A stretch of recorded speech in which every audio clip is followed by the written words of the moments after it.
Feu, vent, silence. Un homme marche dans la poussière du désert, et le ciel l'attend. Il n'y a pas de cérémonie, pas de foule, seulement deux silhouettes avançant vers un destin que l'un d'eux connaît, mais ne révèle pas. L'air tremble d'une électricité invisible. Quelque chose de sacré est sur le point de se produire. Vous êtes-vous déjà demandé pourquoi Élie n'a jamais connu la mort? Pourquoi Dieu a-t-il choisi de briser toutes les règles naturelles pour emmener ce prophète d'une manière qui défie toute logique humaine? Ce n'était pas un privilège pour être parfait. Ce n'était pas une récompense pour être célèbre. C'était quelque chose de bien plus profond, quelque chose qui a à voir avec vous. Aujourd'hui, vous allez découvrir le secret qui a fait d'Élie le seul homme avec Enoch à avoir traversé le voile entre le terrestre et l'éternel sans passer par la tombe. Mais plus importante encore, vous allez comprendre que ce qui lui est arrivé est une ombre de ce que Dieu a préparé pour tous ceux qui apprennent à marcher dans le feu. Car Élie n'a pas été enlevé parce qu'il était un surhomme spirituel. Il a été transformé parce qu'il a appris quelque chose que la majorité des croyants ne comprend jamais. Que le feu que vous traversez n'est pas votre punition, c'est votre char. Que le silence de Dieu n'est pas abandon, c'est une préparation. Que lorsque le ciel semble fermé, c'est parce qu'il attend le moment parfait pour s'ouvrir en grand. Ceci n'est pas une histoire sur un événement mystérieux du passé, c'est une révélation sur le processus que Dieu utilise pour préparer ceux qu'il a décidé ne font pas entièrement partie de la terre. Et si vous êtes ici à écouter ces mots, c'est peut-être parce que quelque chose en vous reconnaît cet appel. Ce feu invisible qui vous a purifié, ce vent qui a soufflé sur votre vie, ces épreuves que ni vous ni votre entourage ne comprenez. L'histoire commence dans un endroit appelé Gilgal, un nom qui signifie cercle ou roulé. Le lieu où les pierres du reproche ont été roulées, où Israël est passé du désert à la promesse. Et là se trouve Élie, le prophète du feu marchant aux côtés d'Élisée, son successeur. Mais il y a quelque chose d'étrange dans l'atmosphère. Les autres prophètes le sentent, Élisée le sait. Même le ciel semble retenir son souffle. Savez-vous qu'aujourd'hui l'Éternel enlèvera votre maître? Demande-t-il au fils des prophètes à Élisée dans chaque ville qu'il visite, et il répond par une phrase cinglante. Oui, je le sais. Taisez-vous. Il existe une connaissance qui fait si mal qu'on ne peut en parler. Il y a des adieux si sacrés que le silence est la seule réponse appropriée. Élisée sait qu'il est sur le point de perdre l'homme qui l'a formé, le mentor qu'il a tiré de la charrue et l'a mis sur le chemin prophétique, mais s'il sait aussi qu'il ne peut arrêter ce que Dieu a ordonné. Élie tente de le laisser derrière 3 fois à Gilgal, à Béthel, à Jéricho. « Reste ici, lui dit-il. » Mais Élisée répond avec la détermination de celui qui sait qu'il est témoin de quelque chose qui changera son destin à jamais. « L'Éternel est vivant et ton âme est vivante, je ne te laisserai pas. » Pourquoi Élie essayait-il de l'éloigner? Était-ce une épreuve de loyauté? Ou était-ce l'avertissement d'un homme qui savait que témoigner de ce qui allait arriver changerait Élisée pour toujours? Car il existe des rencontres avec le divin qui vous marquent d'une telle manière que vous n'êtes plus jamais le même. Il y a des révélations si puissantes qu'elles divisent votre vie en un avant et un après. Ils arrivent finalement au fleuve Jourdain, le même fleuve qu'Israël a traversé 40 ans plus tôt pour entrer dans la terre promise. Le même fleuve où des siècles plus tard Jean baptiserait le Messie, un lieu de transition, un portail entre l'ancien et le nouveau. Et Élie prend son manteau, le roule et frappe les eaux. Le fleuve s'ouvre. Ce n'est pas de la magie, ce n'est pas un tour. Ça est l'autorité d'un homme qui a marché si longtemps avec Dieu que même les éléments reconnaissent sa voix. Il traverse sur la terre sèche. 50 prophètes observent de loin, témoins de quelque chose qu'ils ne peuvent pas comprendre tout à fait. Et de l'autre côté du fleuve, Élie parle enfin. « Demande ce que tu veux que je fasse pour toi, avant que je sois enlevé d'auprès de toi. » C'est l'offre la plus généreuse qu'un mentor puisse faire, un chèque en blanc spirituel. Élisée aurait pu demander la gloire, le pouvoir, la richesse, la reconnaissance. Mais sa réponse révèle pourquoi il a été choisi pour être témoin de ce qui allait arriver. « Je te prie qu'une double portion de ton esprit soit sur moi. » Il n'a pas demandé des choses, il a demandé l'onction, il n'a pas cherché le confort, il a cherché la responsabilité. Et Élie, sage comme seul peut l'être celui qui a vu à la fois le feu du ciel et la grotte du désespoir, répond avec une condition mystérieuse. « Tu as demandé une chose difficile. Si tu me vois lorsque je serai enlevé d'auprès de toi, cela t'arrivera ainsi. Si tu me vois, si tes yeux sont suffisamment ouverts, si ton esprit est suffisamment éveillé, si ta foi peut supporter ce qui est sur le point de se manifester, car il y a des choses de Dieu qui ne peuvent être vus que par ceux qui ont appris à regarder au-delà du naturel. Et puis cela arrive. Ils sont en train de marcher et de parler, deux hommes au milieu du désert partageant leurs dernières paroles. Il n'y a pas de musique dramatique, pas de foule, seulement la voix du vent et le crissement du sable sous leurs pieds. Et soudain le ciel se déchire. Un char de feu, des chevaux de feu descendant entre eux comme si le ciel lui-même avait décidé de toucher la terre pendant un instant. Et au milieu du tourbillon du vent rugissant qui soulève la poussière et fait trembler le sol, Élie est enlevé. Il n'y a pas d'agonie, pas de maladie, pas de tombe. Il part simplement comme si la gravité n'avait plus de droit sur lui, comme si son corps, purifié par des années de feu spirituel, atteignait enfin la fréquence du ciel et était attiré vers sa véritable demeure. Élisée crie « Mon père, mon père !» Char d'Israël et sa cavalerie. Et puis seulement le silence. Seulement le manteau d'Élie tombant du ciel comme la seule preuve physique que ce qui vient de se passer était réel. Mais arrêtons-nous ici, car ceci n'est pas seulement un événement historique étrange. C'est un mystère codé, une révélation enveloppée de symboles qui, si nous les comprenons, nous changent à jamais. Pourquoi du feu? Pourquoi pas une lumière blanche et douce, des anges chantants, des nuages dorés? Pourquoi Dieu a-t-il choisi le feu, le même élément associé au jugement et à la purification, pour emmener l'un de ses prophètes les plus fidèles? Parce que le feu n'était pas là pour punir Élie. Il était là pour le révéler, pour montrer ce que des années d'épreuve avaient fait de lui. Voyez-vous, Élie n'a pas été enlevé, parce qu'il était parfait. Il a été transformé, parce qu'il avait été éprouvé. Rappelez-vous son histoire. C'est l'homme qui a affronté 450 prophètes de Baal sur le mont Carmel, celui qui a prié et a vu le feu descendre du ciel pour consumer le sacrifice, les pierres, l'eau, celui qui a déclaré la sécheresse sur Israël, et il n'a pas plu pendant 3 ans et 6 mois. L'homme dont la parole avait tant de poids que les éléments s'alignaient sur sa voix. Mais c'est aussi l'homme qui s'est enfui terrifié quand une femme, Jézabel, a menacé sa vie. Celui qui s'est assis sous un genévrier dans le désert et a demandé à Dieu de le laisser mourir. Celui qui a dit « C'est assez, maintenant, Éternel, prends ma vie ». Celui qui pensait être le seul fidèle qui restait quand Dieu en avait 7000 autres, qui n'avaient pas fléchi le genou devant Baal. Élie a connu le sommet et la vallée, le feu du mont Carmel et la grotte d'Horeb, la victoire publique et la dépression privée. Et dans chaque épreuve, dans chaque feu qu'il a traversé, quelque chose en lui a été brûlé. Pas son essence, mais ses impuretés, pas son appel, mais ses peurs, pas sa foi, mais sa dépendance aux circonstances. Le feu qui est descendu ce jour-là n'était pas nouveau pour Élie. C'était le même feu qui avait travaillé en lui pendant des décennies. Sauf que maintenant ce feu ne venait plus pour éprouver, il venait pour réclamer. La parole dit dans le psaume 104, verset 4, « Il fait des vents ses messagers et des flammes de feu ses serviteurs. » Vous voyez? Le feu n'est pas seulement un élément, c'est un ministère. C'est la présence même de Dieu, se manifestant d'une manière que les yeux naturels peuvent à peine supporter. Quand Moïse a vu le buisson ardent, il s'est approché parce que le feu ne consumait pas. Quand Dieu est descendu sur le Sinaï, la montagne était en feu et fumait. Quand les disciples ont reçu le Saint-Esprit à la Pentecôte, des langues comme de feu sont apparues sur chacun d'eux. Le feu a toujours été la signature de Dieu quand il décide de se manifester de manière tangible. Mais il y a quelque chose de plus profond ici. Le char de feu et les chevaux de feu n'étaient pas des véhicules littéraux, c'étaient des représentations symboliques de la gloire et de la puissance de Dieu. C'était la manière dont Élisée, avec ses yeux terrestres, a pu traiter ce qui se passait dans le domaine spirituel. Car, que s'est-il vraiment passé ce jour-là? Dieu a ouvert une porte entre deux dimensions, entre le visible et l'invisible, entre le temporel et l'éternel. Et Élie, qui avait appris à vivre avec un pied dans chaque monde, a finalement traversé complètement vers le côté où il avait toujours appartenu. Ce ne fut pas une évasion, ce fut une graduation. Élie n'a pas fui la mort parce qu'il avait peur. Il a transcendé la mort parce qu'il avait été transformé en quelque chose que la mort ne pouvait plus toucher. Pensez à ceci. Élie a vécu à une époque où la mort était le destin inévitable de tout être humain, où les plus grands hommes de Dieu, Abraham, Moïse, David, tous ont fini dans une tombe. Mais Dieu a décidé de faire une exception. Il a décidé de montrer à l'humanité un avant-goût, une bande-annonce de ce qui vient, car l'enlèvement d'Élie n'était pas seulement pour lui. C'était une prophétie vivante, une annonce qu'il viendra un jour où la mort n'aura pas le dernier mot pour les croyants.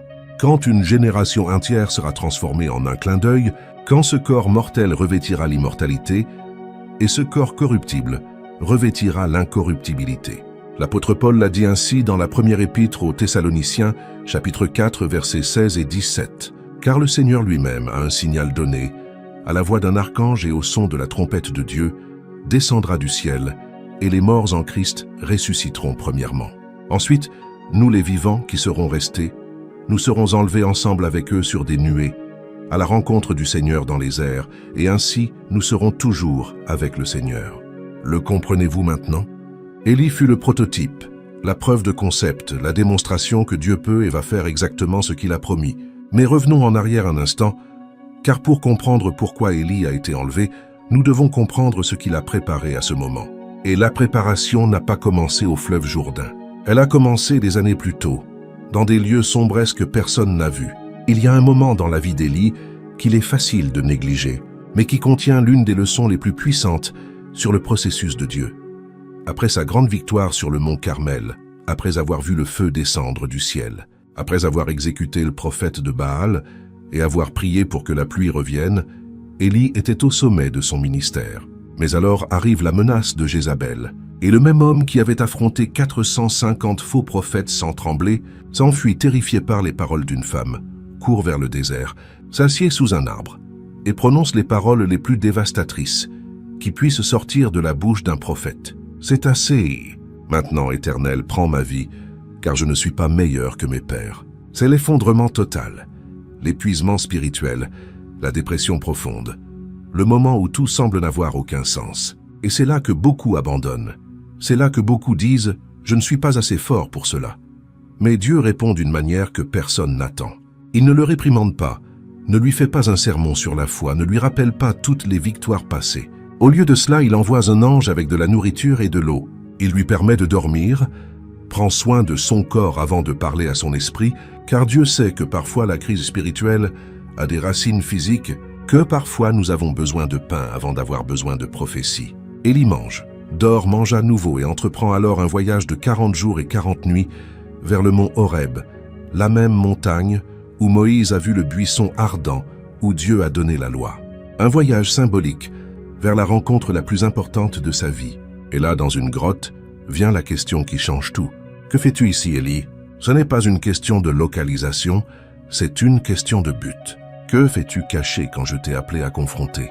Que fais-tu dans une grotte quand je t'ai oint pour être dans les palais? Que fais-tu en silence quand je t'ai donné une voix qui fait trembler les nations? Élie répond avec sa douleur. J'ai été rempli d'un zèle jaloux pour l'Éternel, le Dieu des armées. Car les enfants d'Israël ont abandonné ton alliance, ils ont renversé tes autels, et ils ont tué par l'épée tes prophètes. Je suis resté, moi seul, et ils cherchent à m'ôter la vie.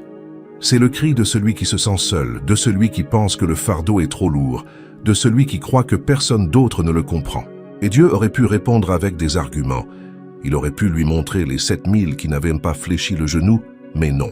Au lieu de cela, il lui montre quelque chose qu'Élie n'oublierait jamais. Sors et tiens-toi dans la montagne devant l'Éternel.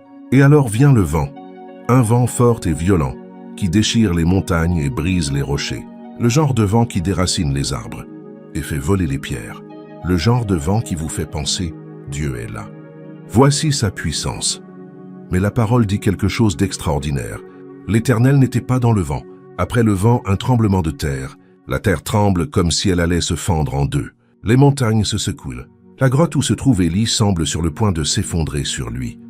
Et encore une fois, vous pensez, maintenant oui. C'est ainsi que Dieu se manifeste en puissance, en majesté, en force. Mais encore une fois, l'Éternel n'était pas dans le tremblement de terre. Ensuite vient le feu, pas un petit feu.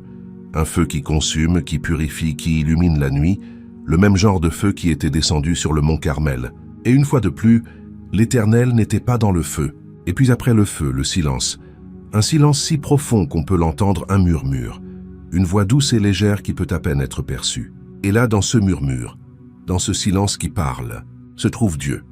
C'est la leçon qu'Élie devait apprendre, que Dieu n'est pas toujours dans les manifestations spectaculaires, que sa présence la plus profonde vient souvent dans le silence, que seuls peuvent entendre ceux qui ont appris à se taire, que la puissance de Dieu n'est pas toujours bruyante, que les transformations les plus profondes se produisent dans le calme. Élie avait vu le feu descendre du ciel. Il avait fermé les cieux pour qu'il ne pleuve pas. Il avait ressuscité des morts. Il avait accompli de grands prodiges. Mais maintenant, Dieu lui enseignait quelque chose de plus profond. Que la relation avec lui ne dépend pas des miracles. Que l'intimité avec le divin ne se mesure pas par combien de fois vous avez vu le feu, mais par combien de fois vous avez entendu le murmure. Et voici le mystère, ce silence. Ce murmure, ce moment dans la grotte, fut ce qui prépara Élie au char de feu. Car pour être enlevé, vous devez d'abord apprendre à écouter.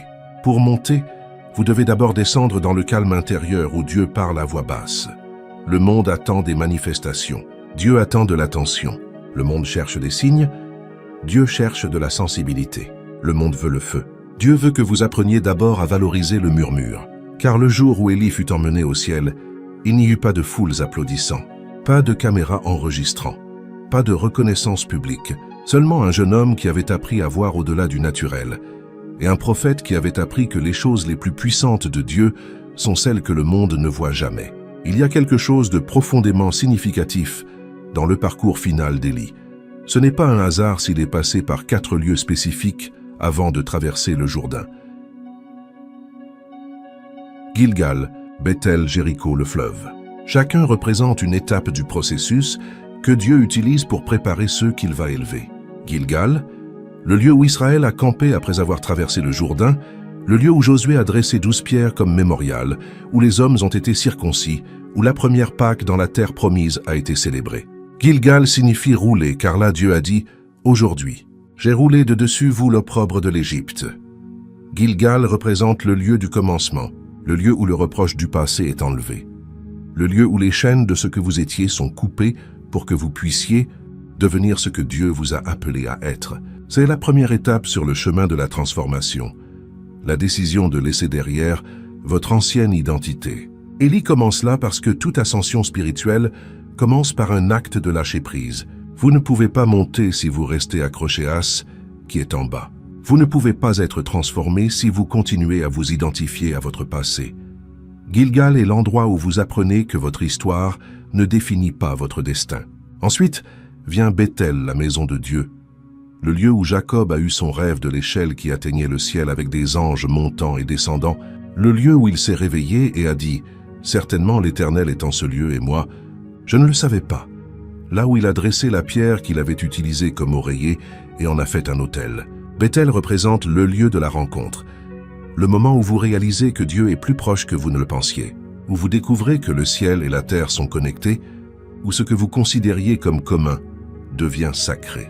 C'est la deuxième étape, apprendre à reconnaître la présence de Dieu dans les endroits inattendus. Élie passe par Bethel, car quiconque sera enlevé doit d'abord apprendre à vivre conscient qu'il se tient sur un terrain sacré, pas seulement dans les moments de prière, pas seulement dans le temple, mais à chaque pas, à chaque respiration, à chaque moment ordinaire qui soudain devient extraordinaire parce que vos yeux ont été ouverts. Ensuite vient Jéricho, la ville des murailles, la ville qui est tombée non par la force militaire, mais par l'obéissance et l'adoration, où le peuple d'Israël a marché en silence pendant 6 jours, et le 7e jour a crié et les murailles se sont écroulées, où Rahab, la prostituée, fut sauvée parce qu'elle a cru quand tous les autres doutaient. Jéricho représente le lieu de la victoire impossible, le lieu où les obstacles qui semblaient infranchissables s'effondrent. C'est la 3e étape.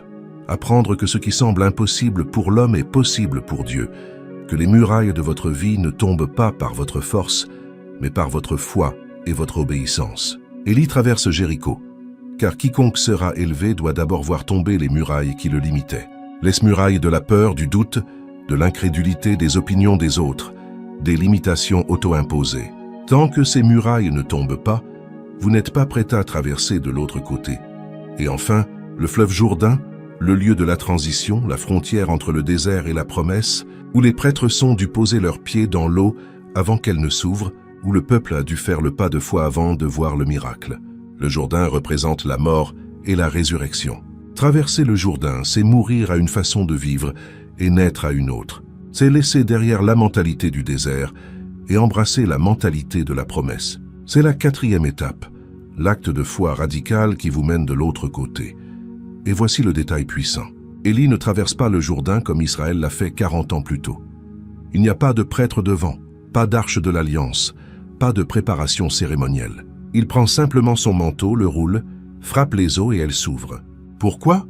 parce qu'après être passé par Gilgal, Béthel et Jéricho, après avoir lâché le passé, reconnu la présence de Dieu et vu tomber les murailles impossibles, Élie n'a plus besoin d'intermédiaire.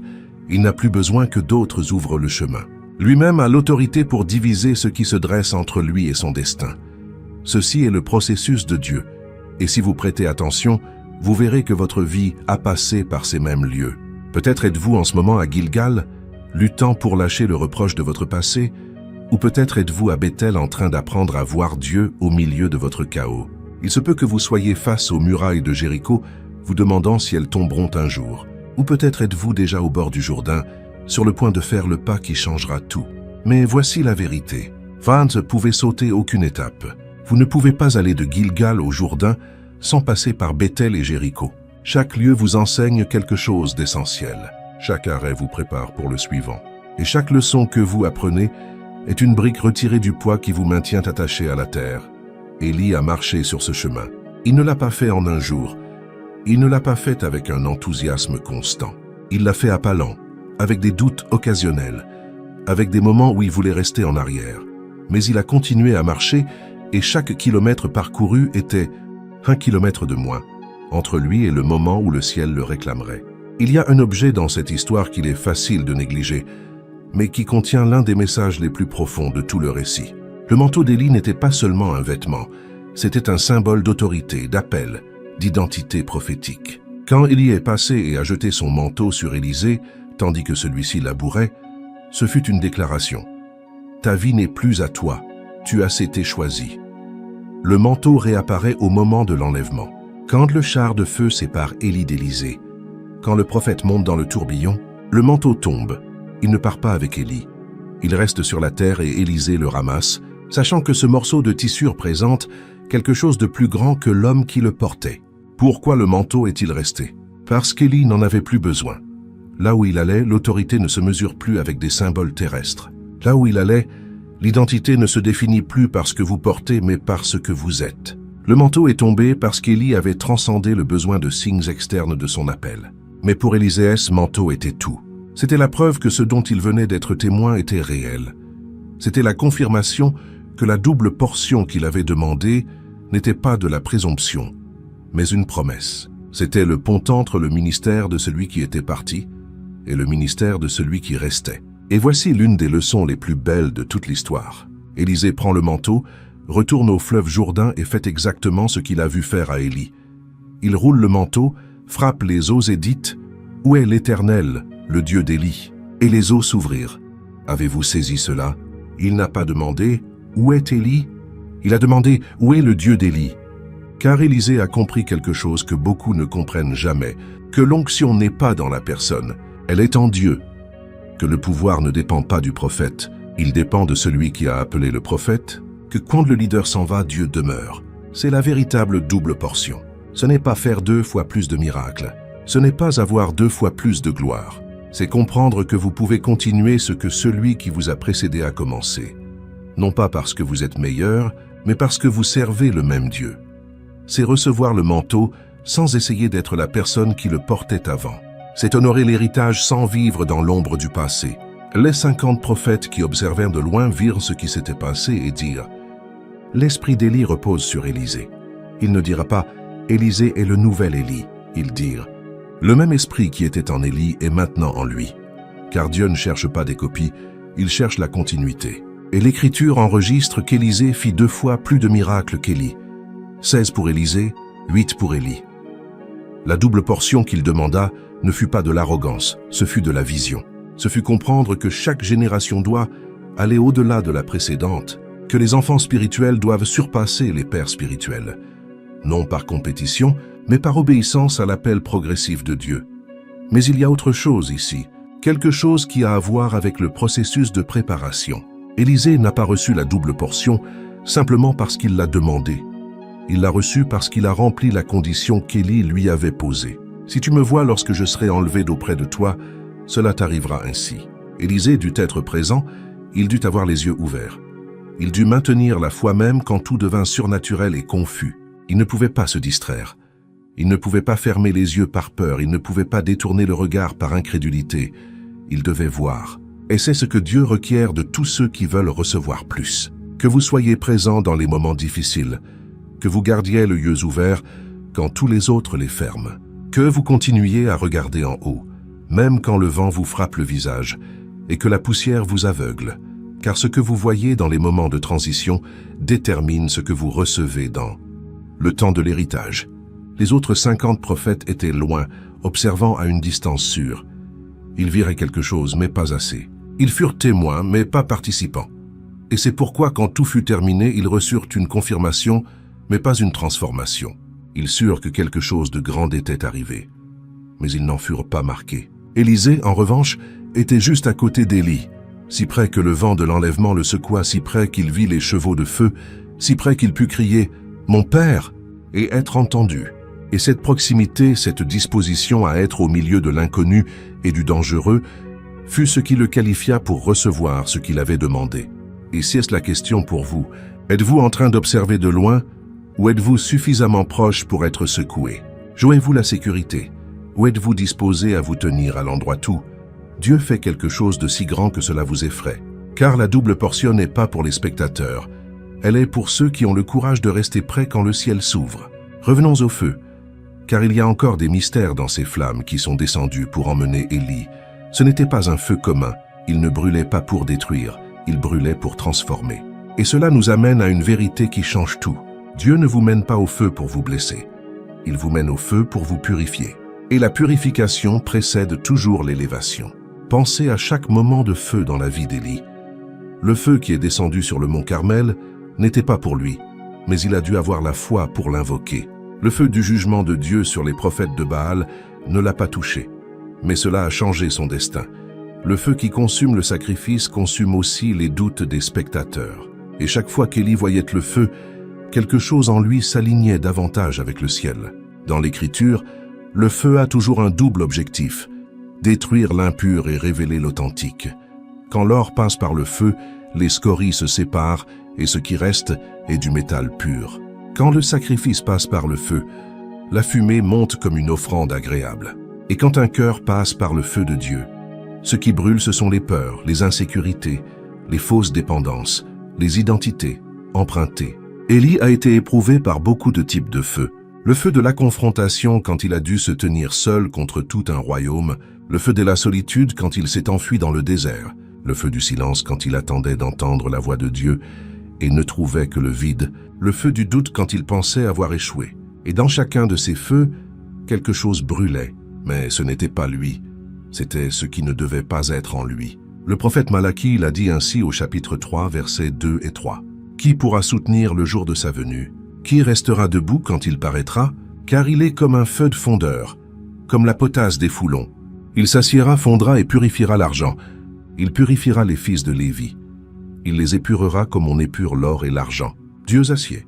Il ne se précipite pas, il observe le processus. Il sait exactement combien de chaleur appliquer et pendant combien de temps. Il n'est pas distrait, il ne vous oublie pas dans la fournaise. Il affine, il nettoie, il prépare un métal précieux qui puisse refléter sa gloire sans distorsion. Et voici le secret que peu comprennent. Le feu qui vous purifie et le feu qui vous emmène sont le même feu. Le char de feu qui est descendu pour Élie n'était pas différent dans son essence du feu qui avait travaillé dans sa vie pendant des années. Sauf que maintenant, au lieu de descendre sur lui pour l'éprouver, il descendait pour le réclamer. Quand vous arrivez au point où il n'y a plus rien d'impur à brûler, le feu change de fonction. Il cesse d'être un feu d'épreuve et devient un feu de transport. Il cesse de vous demander « Tiendras-tu » et commence à vous dire « Il est temps de monter ». C'est pourquoi Élie n'a pas ressenti de douleur quand le feu l'a entouré. C'est pourquoi il n'a pas été consumé, parce qu'il n'y avait plus rien en lui que le feu avait besoin de consumer. Il avait été si raffiné que quand le feu de la gloire l'enveloppa, il ne trouva aucune résistance, seulement une reconnaissance, comme si son corps disait « Je connais ce feu, j'y ai été avant, maintenant je deviens simplement une partie de lui ». C'est la différence entre ceux qui sont consumés par le feu et ceux qui sont transformés par lui. Ceux qui résistent au processus du feu sont détruits quand la gloire se manifeste. Ceux qui se soumettent au processus du feu sont transformés quand la gloire les touche. Ce n'est pas que le feu change, c'est que vous changez dans votre relation avec lui. Et si vous êtes dans le feu en ce moment, si vous sentez que tout ce que vous connaissiez est en train d'être consumé, Si les flammes de l'épreuve vous entourent et que vous ne trouvez pas d'échappatoire, soyez attentifs à ceci. Ce feu n'est pas votre fin, c'est votre préparation. Ce feu n'est pas venu pour vous détruire. Il est venu vous purifier pour quelque chose que vous ne pouvez pas encore voir. Là est, car le Seigneur lui-même, à un signal donné, à la voix d'un archange, et au son de la trompette de Dieu descendra du ciel, et les morts en Christ ressusciteront premièrement. Ensuite, nous les vivants qui serons restés, nous serons enlevés avec eux sur des nuées, à la rencontre du Seigneur dans les airs, et ainsi nous serons toujours avec le Seigneur. Le même schéma, le même processus, la même transformation qu'Élie a expérimenté, mais à l'échelle mondiale. Un moment où le ciel s'ouvre, où le voile entre le visible et l'invisible se déchire, où ceux qui ont été purifiés par le feu des épreuves sont élevés pour rencontrer le Seigneur. Et tout comme Élie laissa tomber son manteau, ceux qui seront enlevés laisseront derrière tout ce qui les attachait à cette terre, non avec tristesse, mais avec joie, car ils seront enfin complets. Enfin, ils verront face à face ce que pendant des années ils ont vu par la foi. Enfin, ils comprendront pourquoi le feu brûlait, pourquoi le vent soufflait, pourquoi le processus était si intense. Mais soyons honnêtes, la promesse de l'enlèvement est belle, mais que faites-vous avec la douleur de l'heure? Que faites-vous quand le feu que vous traversez ne se sent pas comme une préparation, mais comme une destruction? Que faites-vous quand le silence de Dieu est si profond que vous commencez à douter de sa présence?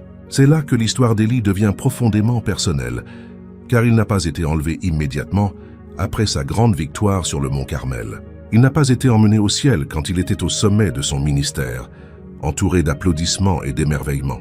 Il a été enlevé après la dépression, après la grotte, après avoir pensé que tout avait été en vain.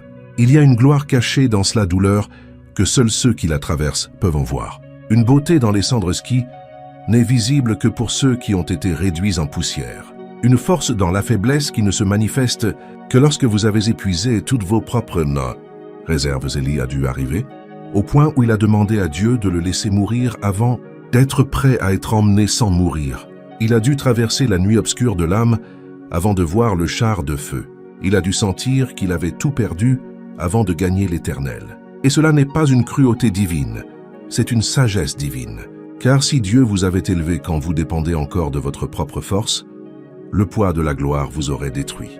S'il vous avait donné le pouvoir quand vous cherchiez encore la reconnaissance humaine, vous auriez utilisé ce pouvoir pour construire votre propre royaume au lieu du sien. La douleur que vous traversez n'est pas la preuve que Dieu vous a oublié. C'est la preuve qu'il vous aime trop pour vous laisser médiocre. C'est la preuve qu'il vous prépare pour quelque chose qui demande plus que ce que vous avez actuellement. C'est la preuve que votre destin est si grand que votre caractère a besoin de s'étendre pour pouvoir le contenir. Paul a compris quand il a écrit dans la deuxième épître aux Corinthiens, chapitre 4, versets 16 à 18. C'est pourquoi nous ne perdons pas courage. Et même si notre homme extérieur se détruit, notre homme intérieur se renouvelle de jour en jour, car nos légères afflictions du moment présent produisent pour nous, au-delà de toute mesure, un poids éternel de gloire, parce que nous regardons non point aux choses visibles, mais à celles qui sont invisibles, car les choses visibles sont passagères, et les invisibles sont éternelles. Légères afflictions, c'est ainsi que le ciel voit votre douleur, non pas parce qu'elle n'est pas réelle, non pas parce qu'elle n'est pas intense, mais parce que ce qu'elle est en train de produire en vous est infiniment plus grand que ce que vous êtes en train de perdre. Le poids de gloire qui se forme en votre intérieur est si massif que quand il se manifestera enfin, vous regarderez en arrière et vous direz « Chaque larme en valait la peine. Chaque nuit obscure en valait la peine. Cela en valait la peine. Mais voici le piège. Ce poids de gloire se forme dans l'invisible, se développe à l'intérieur, tandis que l'extérieur se détruit. Et c'est pourquoi beaucoup perdent, parce qu'ils sont tellement concentrés sur ce qu'ils perdent extérieurement qu'ils ne voient pas ce qu'ils gagnent intérieurement. Élie a perdu sa réputation quand il a fui Jézabel. Il a perdu sa confiance quand il s'est assis sous le genévrier. Il a perdu son sens du but quand il a pensé qu'il était le seul resté. Mais dans ce processus de perte, il a gagné quelque chose qu'il ne pouvait obtenir d'aucune autre manière. Une intimité avec Dieu qui transcendait les circonstances, une foi qui ne dépendait pas de voir le feu, une identité qui ne se définissait pas par ses réalisations. Et quand tout l'extérieur fut dépouillé, quand tout ce qui pouvait être perdu fut perdu, ce qui resta était la seule chose qui importait vraiment. Un homme qui connaissait Dieu, Pas qui connaissait des choses sur Dieu, mais qui connaissait Dieu. Et cette connaissance, cette intimité née dans la grotte du silence, fut ce qui le qualifia pour le char de feu. Car l'enlèvement n'est pas pour ceux qui font beaucoup. Il est pour ceux qui connaissent profondément. Il n'est pas pour ceux qui ont de grands ministères, il est pour ceux qui ont des relations authentiques avec le Père. Il n'est pas pour ceux qui brillent en public. Il est pour ceux qui restent fidèles en privé. Et si vous avez mal en ce moment même, si vous sentez que tout s'use, si vous vous demandez si vous vous sentirez à nouveau complet un jour, écoutez ceci. La douleur n'est pas la fin, c'est le processus. Les cendres ne sont pas votre destin, elles sont votre autel. Le feu n'est pas venu pour vous détruire, il est venu pour vous révéler. Car quand tout ce que vous n'étiez pas est brûlé, ce qui reste est ce que vous avez toujours été. Quand tout le faux est consumé, ce qui demeure est le vrai. Et le vrai en vous est l'image de Dieu, déformée par le péché et le monde, mais maintenant restaurée par le feu de sa présence. Alors que signifie tout cela pour vous? Pourquoi aviez-vous besoin d'entendre cette histoire aujourd'hui? Parce que ce n'est pas un hasard si ces mots sont arrivés à vos oreilles. Ce n'est pas un accident si quelque chose dans votre esprit a résonné avec l'image du char de feu. Il y a une invitation ici, et si vous avez le courage de l'accepter, cela changera le cours de votre éternité. L'invitation n'est pas à une vie facile, c'est à une vie significative. Ce n'est pas à éviter le feu, c'est à le traverser avec un but. Ce n'est pas à être enlevé de vos problèmes tout de suite. C'est à être transformé au milieu d'eux, jusqu'à ce que vous n'apparteniez plus complètement à ce monde. Car voici la vérité que la majorité ne veut pas entendre. Vous ne pouvez pas avoir le char de feu sans d'abord avoir le feu. Vous ne pouvez pas être élevé sans d'abord être purifié. Vous ne pouvez pas transcender la mort sans d'abord mourir à tout ce qui vous attache à une vie médiocre. Élie n'a pas cherché à être enlevé, il a cherché à être fidèle. Il n'a pas demandé à éviter la mort, il a demandé à connaître Dieu. Il n'a pas prié pour des manifestations spectaculaires, il a prié pour l'intimité avec le Père. Et dans le processus de la recherche de Dieu, a découvert que Dieu le préparait pour quelque chose qu'il n'avait jamais imaginé. Être l'homme qui démontrerait que la mort n'a pas nécessairement le dernier mot. Et vous êtes invité au même processus. Pas exactement au même destin peut-être, mais au même chemin. Au cheminou, chaque épreuve est un pas vers la transformation, où chaque feu est une opportunité d'être raffiné, où chaque perte est en réalité un gain déguisé. La question est, l'accepterez-vous? Arrêterez-vous de résister au feuet? Commencerez-vous à faire confiance au raffineur? Arrêterez-vous de chercher des raccourcis et commencerez-vous à embrasser le processus aussi douloureux soit-il? Arrêterez-vous de mesurer votre vie par ce que vous avez perdu et commencerez-vous à la voir par ce que vous êtes en train de gagner? Car la réalité est celle-ci. Vous pouvez passer votre vie à éviter le feu. Vous pouvez chercher le confort, la sécurité, une existence sans problème. Et peut-être y parviendrez-vous pendant un temps. Mais à la fin, quand vous regarderez en arrière, vous réaliserez que la vie que vous avez construite était petite. Sûre, oui, mais petite. Où vous pouvez accepter l'invitation. Vous pouvez marcher vers le feu en sachant que ce qui brûle n'est pas vous, mais tout ce qui ne devait pas être en vous. Vous pouvez traverser Gilgal, Béthel, Jéricho et le Jourdain, sachant que chaque lieu vous prépare à quelque chose de glorieux. Vous pouvez vous tenir au milieu du vent, du tremblement de terre et du feu, attendant le murmure que seuls les purifiés peuvent entendre. Et si vous le faites vraiment, quelque chose changera en vous.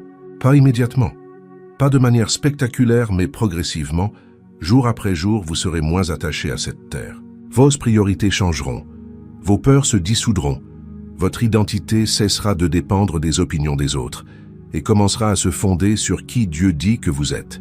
Et un jour, peut-être pas de ce côté de l'éternité, mais un jour vous regarderez en arrière et vous verrez le chemin que vous avez parcouru.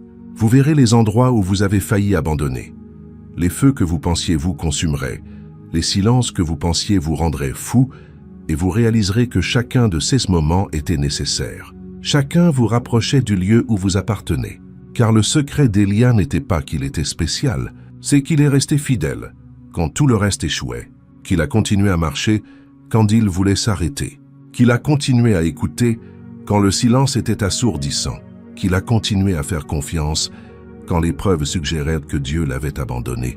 Et si vous faites la même chose, si vous gardez la foi au milieu du feu, si vous continuez à marcher même quand vous ne voyez pas la destination, si vous continuez à faire confiance même quand vous ne comprenez pas le processus, alors vous aussi expérimenterez ce qu'Élie a expérimenté.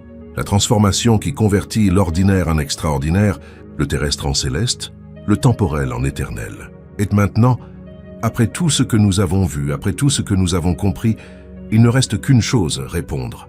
Car la connaissance sans réponse n'est que de l'information. La révélation sans transformation n'est que du divertissement. Et cette histoire, cette vérité sur le char de feu et le prophète qui n'est jamais mort, n'a pas été donnée pour que vous la stockiez, elle a été donnée pour que vous la viviez. Alors, respirez profondément, apaisez votre cœur. Et si ces mots sont touchés quelque chose dans votre esprit, si vous avez reconnu votre propre voyage dans le voyage d'Élie, si vous avez vu votre propre feu reflété dans le feu qui l'a purifié, alors priez avec moi, pas avec des mots parfaits, pas avec une théologie impeccable, mais avec une honnêteté crue et une foi tremblante. Seigneur, me voici au milieu de mon propre feu, au milieu de mon propre désert, au milieu de ma propre grotte de silence, et je confesse que j'ai résisté au processus, j'ai lutté contre le feu, j'ai questionné le but de la douleur, j'ai douté de si tu travaillais vraiment en moi ou si tu m'avais simplement oublié. Mais aujourd'hui, je choisis de voir différemment.